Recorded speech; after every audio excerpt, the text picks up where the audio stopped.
Effect plugins, that's where the real fun starts. It's about reshaping your sounds and getting creative. Effect plugins generally don't produce sound on their own, instead they make changes to other sounds. Let's listen to some common ones. Clean, reverb, delay, chorus, low pass filter. Effect plugins are added through the mixer, where we have different inserts. But before anything else, we need to connect our sounds to these inserts. In the channel rack, you might have laid eyes on these boxes. These connect our sounds to the mixer.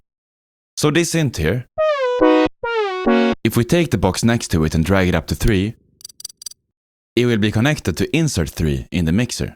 So if we now go back there and play it out, we can visually see the volume when it plays on that insert. Now let's add an effect plugin. Let's click the mixer insert. We add effects to the effect slots. If you can't see them, check this setting. If we click them, we get to add our effects. Let's add Fruity Reverb 2. Now the sound has a reverb. And we can click it to open it and make some adjustments, tweaking the parameters, like increasing the decay to give it a longer tail, or increasing the wet signal, increasing the level of the reverbed sound. Let's go back to the channel rack with F6. Anything else you send to insert 3 will also get that reverb effect we just added. So before, after. Now there is another way to send things to the mixer that can be good to know about. I'll add a new bongo sound here. Now make sure it's selected and use Ctrl L. This automatically routes it to the next free spot in the mixer, which will now be insert 1 since we went straight to number 3 before when we added the reverb.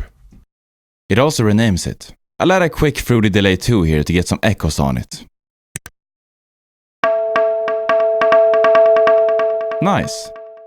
You can also let FL Studio do the mixer routing for you. In the last video, we added an instrument by dragging it directly onto a track. With this method, FL Studio automatically routes it to an insert in the mixer, and renames it after it. This also works if you load your instruments by using the plus icon here. This keeps things organized. To the left in the mixer, we got 2 special inserts. This one is the master. Every sound in your song will pass through here. This means that every mixer insert is connected to it. You can see it visualized by clicking an insert and seeing these send links. Sounds that aren't yet routed to the mixer also go through the master.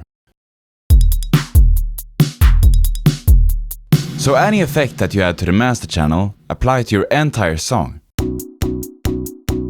Effects on the master are commonly used to make some final adjustments, like a light equalizer or a compressor. Or go crazy and add some reverb. Or distortion. The current insert. This is an advanced feature and not necessary to start making songs. But it can be good to have an idea about what it's for. It mirrors whatever insert that you have selected in the mixer. If you like to use visualizer plugins, like FL Studio's own Wave Candy, this can be quite useful. Let's bring up an example. I've got this song with a bass line, chords and some drums. I could add the visualizer plugin to each separate insert, but it's a bit of work. Instead, I can add Wave Candy to the current track.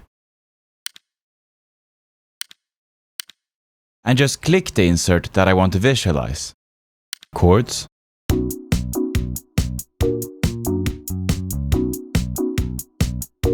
And drums. Bass. So now you hopefully got an idea. There's a total of 76 effects in FL Studio, so quite a lot to experiment with. Have fun with it and good luck!